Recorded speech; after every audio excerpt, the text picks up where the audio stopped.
Hello guys, welcome back to our channel. നമ്മളിന്ന് വന്നിരിക്കുന്നത് ജനുവരി 1 2025 ജനുവരി 1 new ഇയറിലെ fort കൊച്ചിയിലെ കാഴ്ചകൾ കാണിക്കാനാണ്. അതായത് ഡിസംബർ 31 അവിടുത്തെ കാണുന്നതാണ് പപ്പാഞ്ഞിനെ കത്തിച്ചത്. അതിൻ്റെ സ്കെൽറ്റനാണ് കാണുന്നത്. അപ്പോൾ അത് കഴിഞ്ഞിട്ടുള്ള ആളും അന്തരീക്ഷവും എങ്ങനെയൊക്കെയാണെന്നൊക്കെ നിങ്ങളെ അറിയിക്കാൻ വേണ്ടിയാണ് ഈ വ്ളോഗ് എടുക്കുന്നത്. അതായത് 1 രാവിലെ നമ്മളിങ്ങനെ ഫോർട്ട് കൊച്ചി ആ വെളി ഗ്രൗണ്ടിൻ്റെ പപ്പാഞ്ഞി കത്തിച്ചതിൻ്റെ ഭാഗവും അത് കഴിഞ്ഞിട്ട് എന്തൊക്കെയാണ് അവിടെ ഉള്ളത്. അത്രയും വലിയ മോശമല്ല, എല്ലാം ക്ലീനായിട്ടൊക്കെ തന്നെ ഇരിക്കുന്നുണ്ട്. അത്ര തിരക്കൊന്നുമില്ല. ഈ പ്രാവശ്യം ഡോക്ടർ മൻമോഹൻ സിംഗ് മരിച്ചതിനെ തുടർന്ന്, മുൻ പ്രധാനമന്ത്രി മരിച്ചതിനെ തുടർന്ന് 1 കൊച്ചിൻ കാർണിവൽ റാലി ഇല്ലായിരുന്നു. സമാപനം കുറിച്ചുകൊണ്ടുള്ള റാലി അത് 2 മാറ്റി വെച്ചാൽ ഇത് 1 കാഴ്ചയാണ്. അതുകൊണ്ട് തന്നെ അത്ര വലിയ തിരക്കോ ബഹളങ്ങളൊന്നും ഉച്ച സമയമായിട്ട് പോലും ഉണ്ടായിരുന്നില്ല. അപ്പോൾ അത് നിങ്ങളെ ഒന്ന് കാണിക്കാനായിട്ടാണ് ഈ വ്ളോഗ് എടുക്കുന്നത്. അങ്ങനെ നമ്മൾ അവിടെ നിന്ന് ഇങ്ങനെ വെളി ഗ്രൗണ്ട് കഴിഞ്ഞ് പരേഡ് ഗ്രൗണ്ടിലേക്കാണ് നമ്മൾ പോകുന്നത്. പരേഡ് ഗ്രൗണ്ടിൽ പപ്പാഞ്ഞി കത്തിച്ചിട്ടുണ്ടായില്ലായിരുന്നു.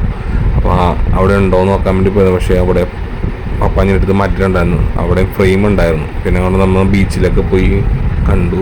ബീച്ചിലെ ഫോട്ടോകളൊക്കെയാണ് നിങ്ങളെ കണ്ടുകൊണ്ടിരിക്കുന്നത്. പക്ഷെ ബീച്ചിൽ അത്യാവശ്യം നല്ല തിരക്കൊക്കെ ഉണ്ടായിരുന്നു. ഒരു ഹോളിഡേ ഫീലൊക്കെ ഉണ്ടായിരുന്നു. അത്യാവശ്യം നല്ല രസമുണ്ടായിരുന്നു. ഉച്ച സമയത്താണെങ്കിൽ പോലും നല്ല കാറ്റൊക്കെ ഉണ്ടായിരുന്നു. അങ്ങനെ നമ്മൾ അവിടെ പോയി കുറച്ചധികം ഫോട്ടോ ഒക്കെ എടുത്ത് കുറച്ച് വെള്ളമൊക്കെ കുടിച്ച് തിരിച്ച് നമ്മളിങ്ങനെ പോകുന്നു. അതിനുശേഷം ഉള്ള കാഴ്ചകൾ നിങ്ങളിപ്പോൾ വഴിയെ കാണും. അതിനുശേഷം നമ്മൾ വൈകുന്നേരം വീണ്ടും വെളി ഗ്രൗണ്ടിൽ പോയി. അവിടെ DJ ഉണ്ടായിരുന്നു. കുറേയധികം പേരുടെ DJ ഉണ്ടായിരുന്നു. അപ്പോൾ DJ കണ്ടു. ഈ പറഞ്ഞ പോലെ ഇതാണ് ഇന്ത്യയിലെ biggest Christmas tree, natural Christmas tree ആണിത്. അപ്പോൾ അതിൻ്റെ കുറച്ചധികം ഫോട്ടോസൊക്കെ എടുത്ത് ഓൾറെഡി ഒരുവിധം ആൾക്കാർ, കൊച്ചിയിലുള്ളവരെല്ലാവരും പോയി കണ്ടിട്ടുള്ള ട്രീ ആണിത്. അതുമാത്രമല്ല റീൽസും പല ആൾക്കാരും ഇത് വീഡിയോയും സ്റ്റാറ്റസും ഒക്കെ ആയിട്ട് നിങ്ങൾ കണ്ടിട്ടുണ്ടാവും. നമ്മളും ജസ്റ്റ് ഇതൊക്കെ ഒന്ന് എടുത്തു. അപ്പോൾ അവിടെ വേറൊരു പപ്പാഞ്ഞി ഉണ്ടായിരുന്നു കത്തിക്കാത്തത്, അതിൻ്റെ ഫോട്ടോയാണിത്.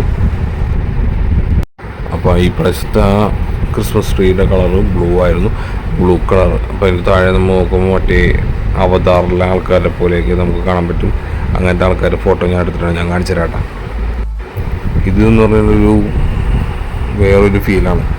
ഈ ചോട്ടാമുമ്പിലൊക്കെ പറയുന്ന കൊച്ചിക്കാർക്ക് കൊച്ചിൻ കാർണിവൽ എന്നൊക്കെ പറയുമ്പോൾ തന്നെയാണ് കൊച്ചിയിലെ ഈ ക്രിസ്മസ് ട്രീ. അതിൻ്റെ ലൈറ്റിംഗ് സെറമണി പോലും ഭയങ്കര ആഘോഷമായിട്ടാണ് എല്ലാവരും കൊണ്ടു നടക്കുന്നത്. ഞാൻ പറഞ്ഞില്ല 1 ഒരു DJ ഉണ്ടായിരുന്നു. അപ്പോൾ DJയിലെ കുറച്ച് കാര്യങ്ങളും നിങ്ങളെ കാണിച്ചു തരാം. പിന്നെ ഞാനും ഫാമിലി എല്ലാവരും ഉണ്ടായിരുന്നു. അപ്പോൾ അവരൊക്കെ ആയിട്ടാണ് പോയത്. ഇതാണ് ഞാൻ പറഞ്ഞ ഫോട്ടോയിൽ ഒരു എന്തിനല്ല അവതാർ ലുക്കൊക്കെയാണ്. കഴിഞ്ഞ കൊല്ലത്ത് ട്രീയുടെ ഇതും ഞാൻ എടുത്തിട്ടുണ്ടായിരുന്നു. അപ്പം ഞാനത് ഇട്ടിട്ടുണ്ട്. അതിൻ്റെ ലിങ്ക് ഞാൻ ഇട്ടേക്കാം. അപ്പോൾ അത് കാണാത്തവരുണ്ടെങ്കിൽ അതും കണ്ടു നോക്കുക.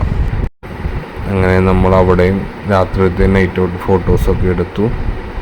പിന്നെ DJ അലക്സാണ്ടർ DJയുടെ ഫോട്ടോ ആണിത്. അതേപോലെ കുറേ ആൾക്കാരുടെ DJ ഉണ്ടായിരുന്നു. പിന്നെ കൊച്ചുങ്ങളെയും കൊണ്ടുപോയിട്ടുണ്ടായിരുന്നു. കുറച്ചധികം വൈബൊക്കെ അടിച്ചു. നമ്മളവിടെ നിന്ന് ഐസായിട്ട് തിരിച്ചു പോന്നു.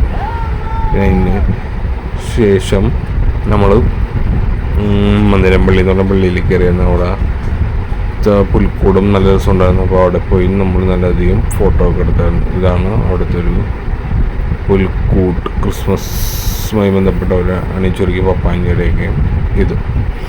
അപ്പോൾ ഈ വീഡിയോ ഇത്രയേ ഉള്ളൂ. ഈ വീഡിയോ ഇഷ്ടപ്പെട്ട ലൈക്ക് ചെയ്യുക, കമൻറ്റ് ചെയ്യുക, സബ്സ്ക്രൈബ് ചെയ്തിട്ട് സപ്പോർട്ട് ചെയ്യുക.